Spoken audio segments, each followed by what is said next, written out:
Hi friends, বাবুস কিচেনে সবাইকে welcome করে আজ আমি আপনাদের সামনে আরও একটা রেসিপি নিয়ে হাজির হয়েছি।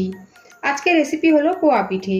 আজ আমি বানিয়ে নিয়েছি মুগ ডাল দিয়ে পোয়া পিঠে, নরম তুলতুলে মুগ ডালের পোয়া পিঠে। তা চলুন যাওয়া যাক রেসিপির দিকে, আমি কিভাবে বানিয়েছি এই পোয়া পিঠে। আর ভিডিওটি স্কিপ না করে লাস্ট পর্যন্ত দেখার জন্য অনুরোধ রইল।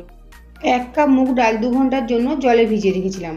আর দেখুন ডালটা খুব সুন্দরভাবে ফুলে উঠেছে। এখন ডালটা বেটে নেব। ডাল বেটে নেওয়ার জন্য একটা মিক্সিং গ্রাইন্ডার নিয়েছি, এর মধ্যে ভেজানো মুগ ডাল দিয়ে দেবো।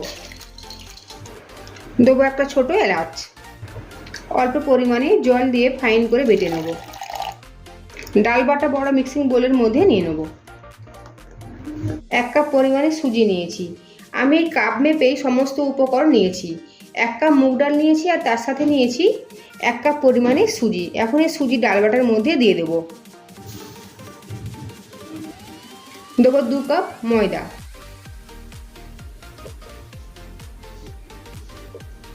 সেম কাপ মেপে দেবো 1.5 কাপ পরিমাণে চিনি,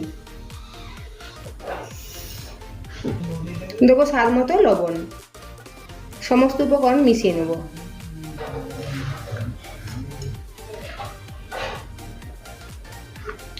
এখানে জল দেব, আপনারা জলের পরিবর্তে দুধের ব্যবহারও করতে পারেন।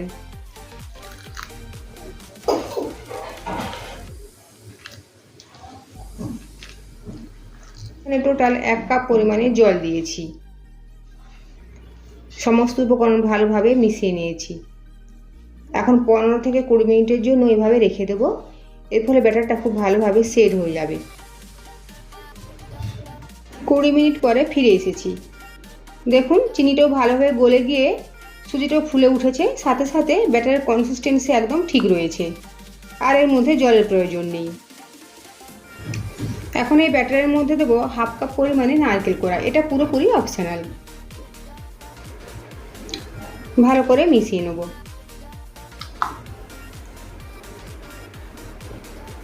এখানে 1 কাপ মুগ ডাল নিয়েছি, 1 কাপ সুজি আর 2 কাপ পরিমাণে ময়দা, 1.5 কাপ চিনি। দেখুন চাটু দিয়ে একবার ভালোভাবে মিশিয়ে নিয়েছি। আর চাটু দিয়ে তোলার পর দেখুন ঠিক ব্যাটারের কনসিস্টেন্সি এভাবে পড়ছে। এখন যাব পরবর্তী স্টেপে। পিঠে ভাজার জন্য হাই ফ্লেমে রিফাইন্ড অয়েল গরম করে নিয়েছি। এখন গ্যাসের ফ্লেম লো টু মিডিয়ামে করে দেবো। এখন দেবো 1 চাটু ব্যাটার।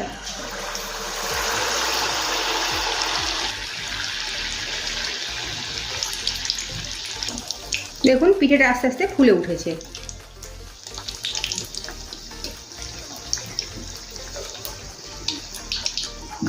উল্টে দেবো।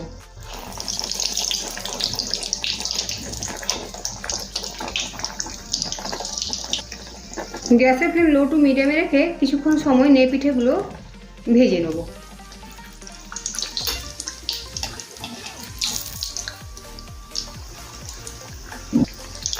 গ্যাসের ফ্লেম বাড়িয়ে কখনো পিঠেটা ভাজা যাবে না, তার ফলে পিঠেটা বাইরে থেকে লাল হয়ে যাবে কিন্তু ভেতরে কাঁচা থেকে যাবে। তাই গ্যাসের ফ্লেম একদম লো টু মিডিয়ামে রেখে পিঠেগুলো সময় নিয়ে ভেজে নিতে হবে। দেখুন পিঠেটা ভেজে নিয়েছি, এখন তুলে নেব। এভাবে বাকি পিঠেগুলোও ভেজে নেব। তৈরি হয়ে গিয়েছে মুগ ডালের নরম তুলতুলে পোয়া পিঠে। আজকের আমার এই রেসিপি যদি ভালো লেগে থাকে তো অবশ্যই সাবস্ক্রাইব করার জন্য অনুরোধ রইল।